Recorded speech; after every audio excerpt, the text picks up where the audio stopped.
រឿងភិក្ខុសម្រាប់ហងជាភិក្ខុមិនដែលលោកសម្រាប់សត្វហ្នឹងគឺព្រះអង្គទ្រង់ណាប្ររពចំពោះភិក្ខុពីររូបជាសម្លាញ់នឹងគ្នាបងលោកធ្វើនៅបាណាតិបាតគឺការសម្លាប់សត្វភិក្ខុខុសពីសាមណេរបងហើយយ៉ាងពីឧបាសកណាសម្លាប់សត្វអត់ដាច់ភេទ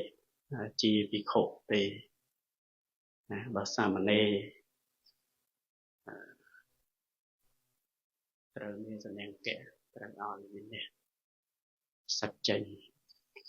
សម្រាប់សត្វញាតិញោមក៏ដូចគ្នាគាត់ណាសម្រាប់សត្វគឺដាច់សិលសត្វភិក្ខុដាច់ភេទជាភិក្ខុណាតតែសម្រាប់មនុស្សលោកឲ្យឈ្មោះថាមនុស្សវិកហៈសខាបតសម្រាប់មនុស្សអញ្ចឹងសម្រាប់មានច្រើនប្រភេទណាបងណាសម្រាប់ដោយផ្សំថ្នាំមានរឿងរ៉ាវក្នុងព្រះវិន័យហ្នឹងគឺភិក្ខុលោកចេះផ្សំថ្នាំណាហើយមានឧបាសិកាហ្នឹងគាត់ទៅឲ្យលោកផ្សំថ្នាំដើម្បីទម្លាក់គោហ្នឹងគឺភិក្ខុលោកត្រូវបាត់បរាជិកបងណាផ្សំថ្នាំឲ្យគេទម្លាក់គោហើយអ្នកជាម្ដាយហ្នឹងក៏ត្រូវណាបាណាតិបាតចឹងទៅហើយកូនហ្នឹងក៏ណាទទួលផលនៃបាណាតិបាតពីមុនមកដែលខ្លួនធ្លាប់មិនសមធ្លាប់ប្រព្រឹត្តนั่นគឺសេចក្តីខុសគ្នាអញ្ចឹងក្នុងរឿងរ៉ាវនិទានហ្នឹងគឺភិក្ខុជាសម្លាញ់នឹងគ្នាដែលព្រះមេនភាព្រះអង្គទ្រង់គង់នៅក្នុងវត្តណាចេតពុនដែលជាអារាមរបស់នាថបណ្ឌិកសេដ្ឋីព្រះអង្គទ្រង់ត្រាស់ប្រធរទេសនាដោយមានបទថា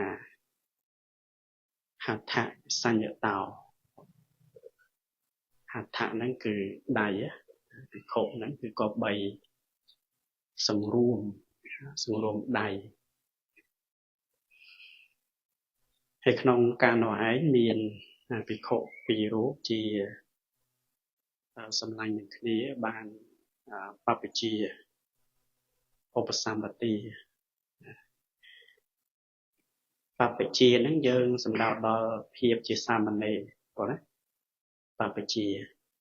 យើងសំដៅដល់បួសជាសាមណេរឡើងដោយអង្គ3មានកោសក់ពុកមាត់ពុកចង្កាទៅហើយ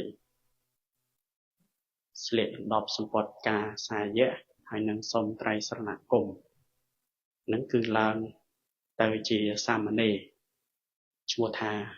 បព្វជិបួសជាសាមណេរបើភិក្ខុគឺយើងកាន់យកនៅឧបសម្បទាវិធីណាគឺបំពេញភិក្ខុដោយឧបសម្បទាគឺព្រះសង្ឃលោកណាសូត្រនៅកម្មវាចា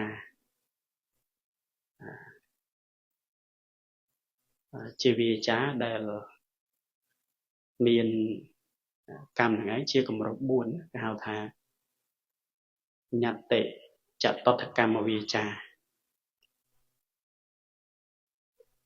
ហើយឧបសម្បទាមានដល់8ញោម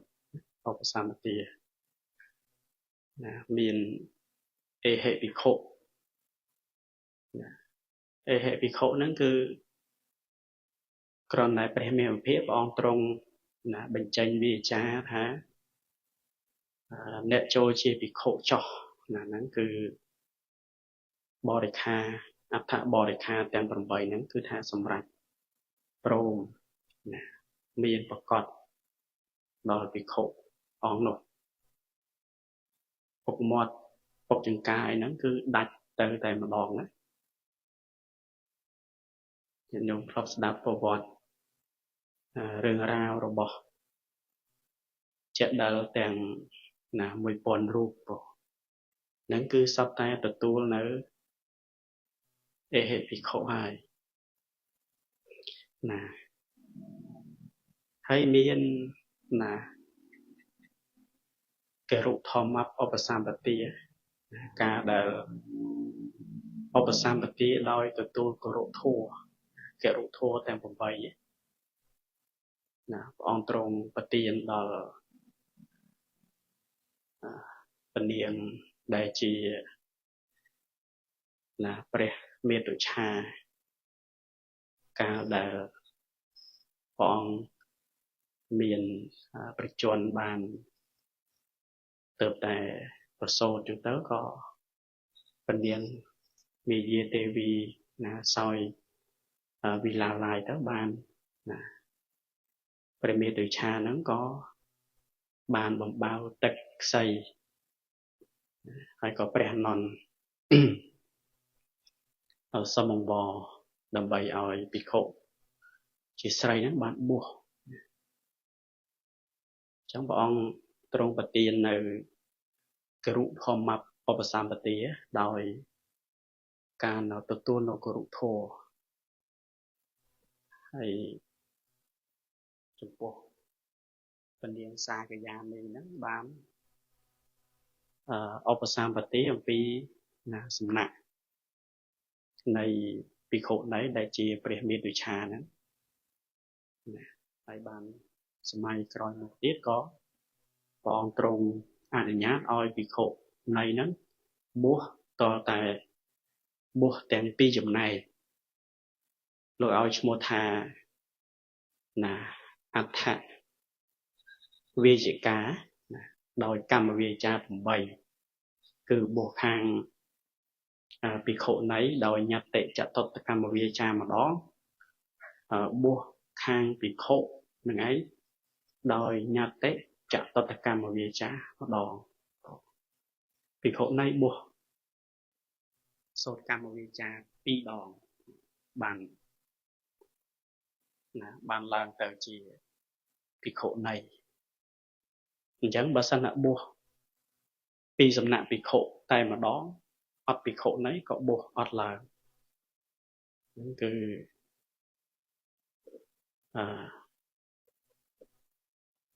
ឡើងដោយវិន័យបងអ្នកបួសហើយមាន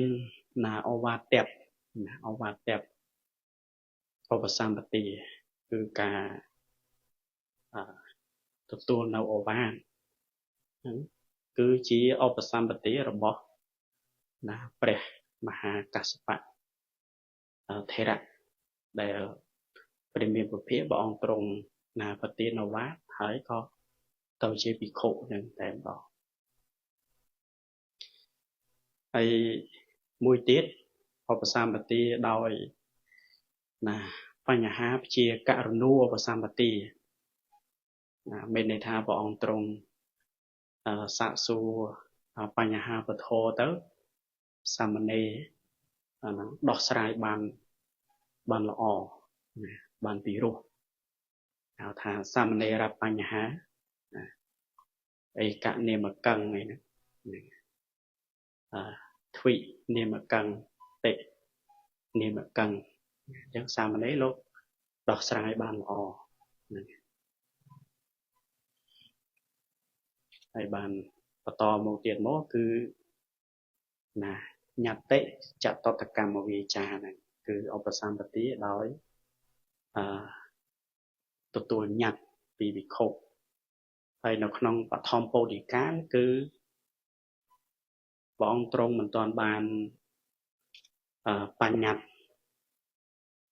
ថ្មីទេគឺមានភិក្ខុតូចតូចទៅសុំបួសទៅគ្រាន់តែសុំត្រៃសរណគមហ្នឹងក៏ឡើងជាភិក្ខុ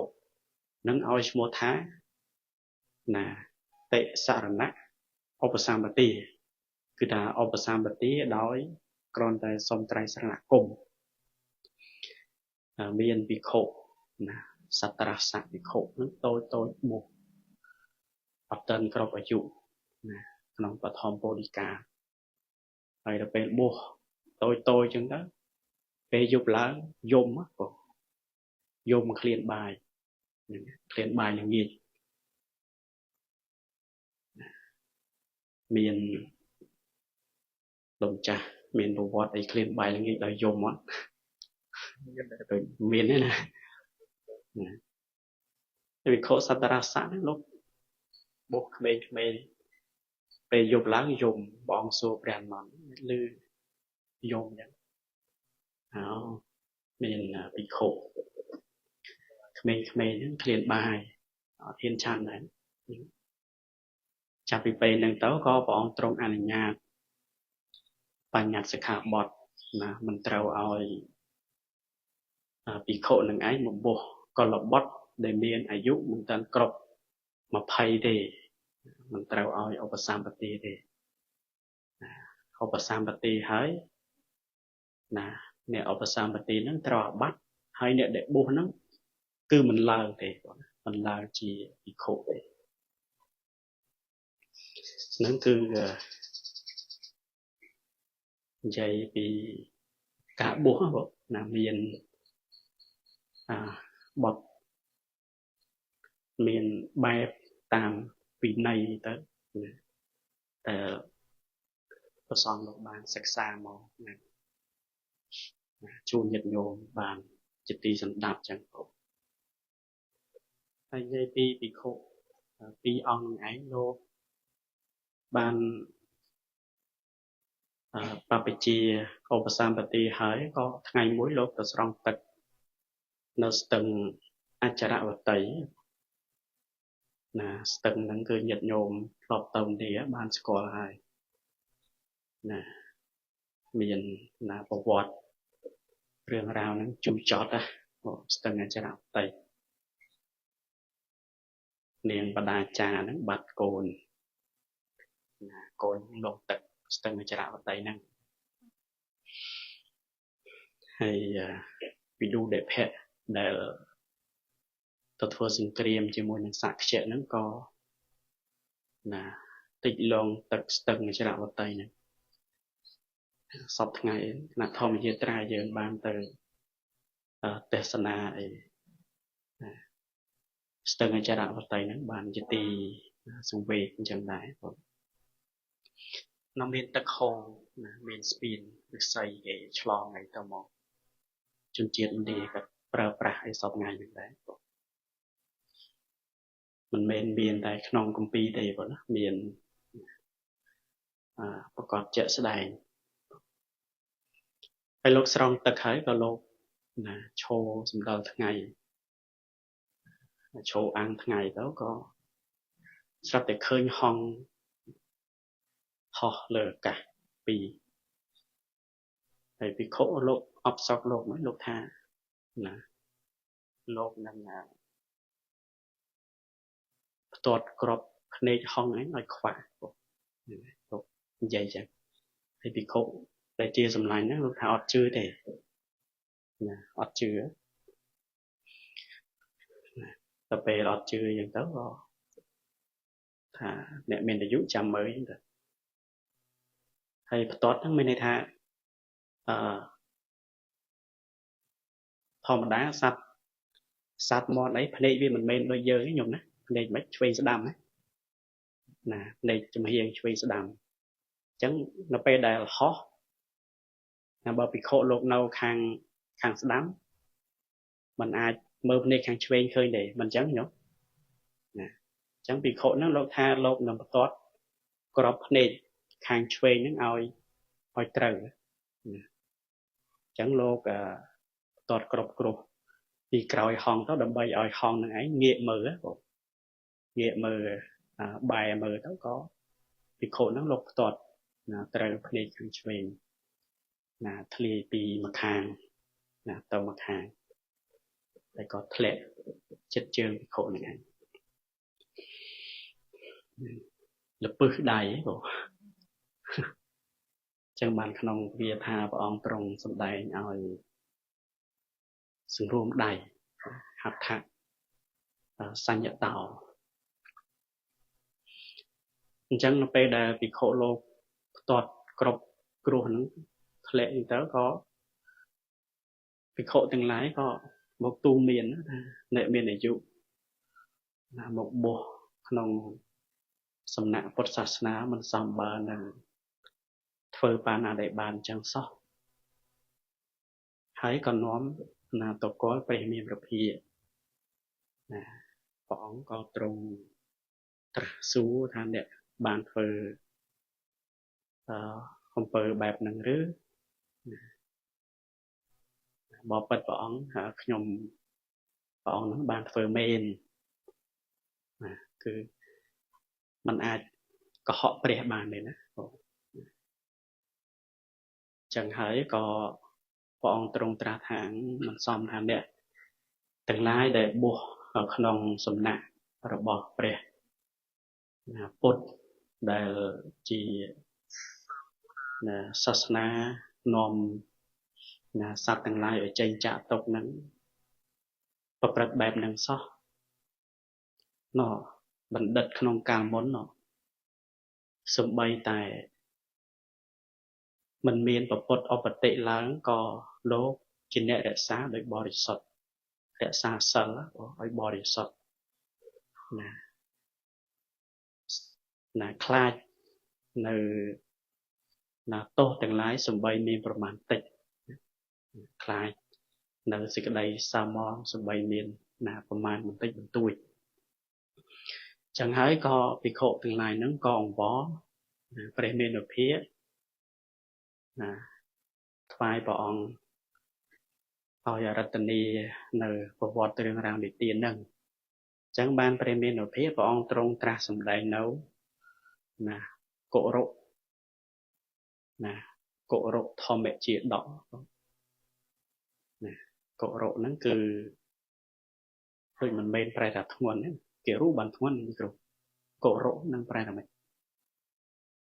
លោកអត់មានបានប្រែអីដែរអត់ចេះបល័យដែរប៉ុន្តែលោកសំដៅដល់កុរុហ្នឹងគឺសំដៅដល់សិល5កុរុធម្មៈគឺសំដៅដល់សិល5ហើយព្រះអង្គទ្រង់ក៏រតនីនៅប្រជាដកនឹងមកមានបរិជាពនាមធនញ្ជ័យកោរពជារាជដែលគ្រប់គ្រងនៅដែនដីក្នុងដែនកុរុហ្នឹងហើយព្រះរាជានឹងឯងមានបុត្រមានបុត្រហ្នឹងគឺព្រះបរមពោធិសត្វហ្នឹងឯងព្រះបរមពោធិសត្វមានវ័យចម្រើនហើយក៏សិក្សានៅសិល្បៈវិជ្ជាអីផ្សេងក្នុងនគរក្នុងក្រុងតកសិលាហើយបានមកកាន់ព្រះជាវាំងហើយព្រះជាក៏បានអភិសេកព្រះបរមពោធិសត្វហ្នឹងឲ្យឡើងគ្រងរាជ្យហើយព្រះបរមពោធិសត្វជាអ្នកគ្រប់គ្រងនៅព្រះនគរហ្នឹងដោយទស្សបត្រិយធម៌10មានទានមានសិលមានការពិចារណាភាពទន់ភ្លន់ការមិនក្រោធការមិនពិរោធសេចក្តីខន្តីអត់ធន់ហើយព្យាយាមគ្រប់គ្រងព្រះនគរហ្នឹងដោយទស្សបត្រិយធម៌ហើយមិនត្រឹមតែព្រះបរមពោធិសត្វទេព្រះកមហេសីព្រះជេននីត្រូវជាព្រះ ព្រះមេដាក៏ជាអ្នកមានសិលណាអបរាជក៏ជាអ្នកមានសិលណាកហបតីក៏ជាអ្នកមានសិលហើយសេដ្ឋីក៏ជាអ្នកមានសិលដោយហើយទៅសំបីស្រីសោភិនីស្រីលំអព្រះនគរហ្នឹងក៏ជាអ្នកមានសិល11នាក់កាន់នៅសិលនឹងឯងដោយបរិសុទ្ធគឺសិល5សំដៅដល់សិល5ហើយព្រះជាលោកថ្វាយទានក្នុងមួយថ្ងៃណា60,000មិនដឹងថា60,000អីក្នុងតាមមើលបែរជាកហបណៈ60,000កហបណៈយើងនិយាយថា6សែនហ្នឹង60,000 6សែនណា6សែនកហបណៈក្នុងមួយថ្ងៃថ្វាយទានព្រះជាថ្វាយទានហើយព្រះថកថាលោកថាក្នុងល្បីដល់ចម្ពោះទ្វីបមកចម្ពោះទ្វីបហ្នឹងល្បីព្រះជាអស់ហ្នឹងហើយប្រជាជនអត់មានធ្វើស្រែចម្ការទេណាបានទទួលទានពីព្រះជាហ្នឹងហើយព្រះជាលោកគ្រប់គ្រងប្រកបដោយធម៌ហើយនិយាយពីនគរមួយទៀតនោះណានគរកលង្គៈមានទូរភឹកណាទូរភឹកហ្នឹងគឺអត់ភ្លៀងទេណាដល់ពេលដែលអត់ភ្លៀងទៅធ្វើស្រែចម្ការហ្នឹងក៏វាអត់បានហើយមនុស្សម្នាហ្នឹងក៏រងផាត់ហ្នឹងឯងបានមកដោយលំបាកណាពិបាកក្នុងការធ្វើស្រែចម្ការណារហូតដល់មានមនុស្សម្នាអីហ្នឹងស្លាប់បាត់បង់ជីវិតណាដោយសារបរិភោគនៅអាហារដែលវាអត់ល្អដល់ស្លាប់អីទៅហើយថ្ងៃមួយប្រជាជននាំគ្នាទៅចូលគាល់ព្រះជាក្នុងព្រះជាវាំងណាប្រាប់ពីទុក្ខលំបាករបស់ជានរះហើយបានពួកអាមាត្យអីហ្នឹងប្រជុំគ្នាទៅថាតើព្រះជាសម័យមុនដែលលោកគ្រប់គ្រងចង់ឲ្យបានភ្លៀងតើត្រូវធ្វើយ៉ាងម៉េចណាចឹងបានពួកអាមាត្យហ្នឹងថាមហាបពិតត្រូវរក្សាសិលណាចឹងព្រះជាក៏ណារៀបចំណាជំរះនៅសរីរៈហើយក៏សមាទានសិលទៅណាប៉ុន្តែអត់បានផលអត់បានផលភ្លៀងហ្នឹងក៏អត់ធ្លាក់មកចឹងទៅក៏ចាប់ផ្ដើមប្រជុំគ្នាទៀតរកវិធីម៉េចដើម្បីបានភ្លៀងចឹងទៅក៏ល្បីណាបរិជានៅក្នុងដែនកុរុនេះដែលលោកណាគ្រប់គ្រងប្រទេសប្រកបដោយទស្សពិតទីធម៌ហ្នឹងហើយមានដំរីមង្គលមួយហ្នឹងណាលោកថាជាដំរីមានបុណ្យណាទៅដល់ទីណាទីនោះណាប្រកាសជានឹងភ្លៀងហើយបានព្រះជាហ្នឹងក៏បញ្ជូននៅណាព្រាហ្មណ៍បរោហិតមកដើម្បីស្នើសុំដំរីមង្គលហ្នឹងទៅនគរកលង្គៈហ្នឹងតែពេលស្នើសុំបានហើយយកដំរីហ្នឹងទៅដល់នគរហ្នឹងនគរអត់ភ្លៀងទៀតអញ្ចឹងទៅក៏រកវិធីទៀតណាផ្ញើព្រាហ្មណ៍នឹងឲ្យទៅទូលព្រះបាទដែលគ្រប់គ្រងនៅក្នុងដែនកុរុនឹងឲ្យជួយអញ្ជើញជួយយាងដើម្បីឲ្យជនទាំង11នាក់នឹងឯងទៅកាន់នគរណាកលង្គៈដើម្បីបាននៅទឹកភ្លៀងប៉ុន្តែបរិជានៅក្នុងដែនកុរុហ្នឹងគឺថាសង្ស័យនៅក្នុងសិលរបស់ខ្លួនហ្នឹងគិតថាខ្លួនឯងមិនមានសិលបរិសុទ្ធសួរតាំងពីមហេសីតាំងពីព្រះណា chuyện là ni là xua tăng pi opera xua tăng pi là cả hấp ở đây priêm xua được sắp tại miền dịch đây song sai không sờ rồi bỏ luôn nè chẳng tấu chia trong đàn cổ rộ nó có miền vị thi muối chả của chả nấu cổ rộ thua cứ dầm đào đỏ sờ pram nó đã nó không càng bè là thoái đó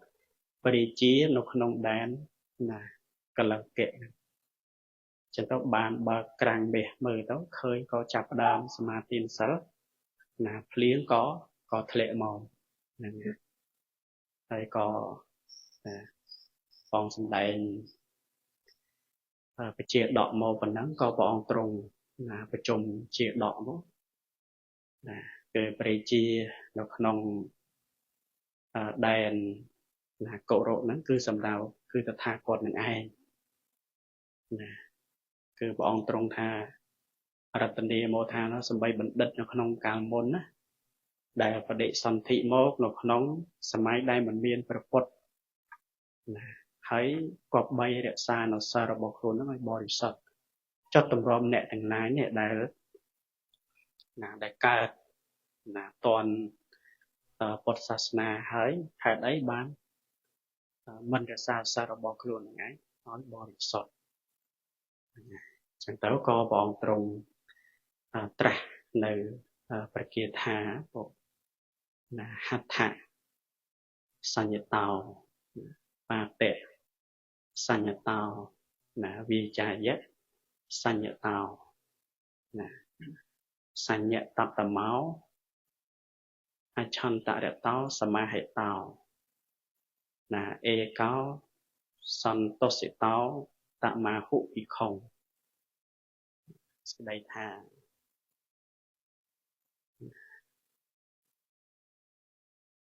bị khổ cứ là chỉ lệ đại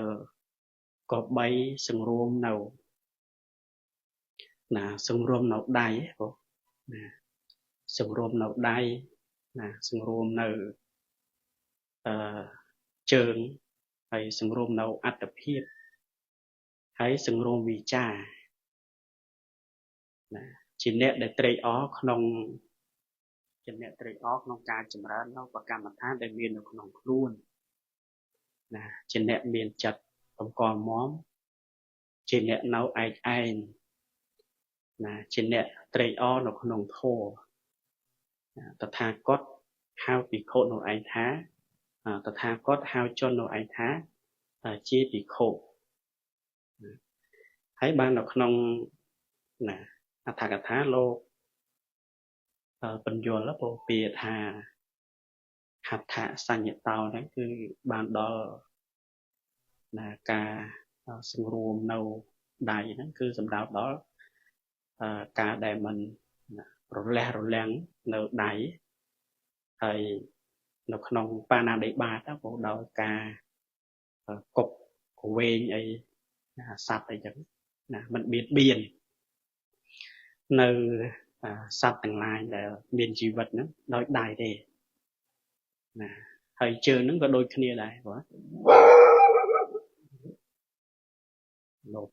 phần giờ bọt đôi kia từ từ sừng rôm chơi ba tệ sang nhật tàu cứ từ sừng rôm chơi vi cha dễ sang nhật tàu cứ thà sừng rôm vi cha đói chỉ nẹo vi cha nỡ vệ chay tôi chờ rập cứ thà mình cái dây của họ dây mình là dây bịa nhủ nhung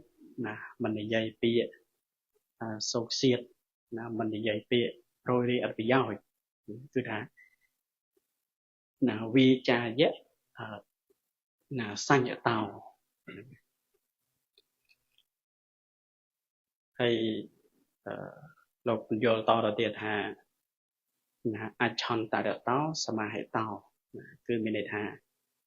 chỉ nét đã trade ở nó không cả chấm ra nó và cả một tháng để miền nó càng không hay mình trầm dài phần năng tế thì tha vì khổ năng ấy chỉ nét để nào mà nét ai nơi mình để ai là e cáo son to sẽ to ta mà hút thì không vì khổ nó cứ thay chỉ để nơi mình để ai thấy bán thà cả thá lúc vô thà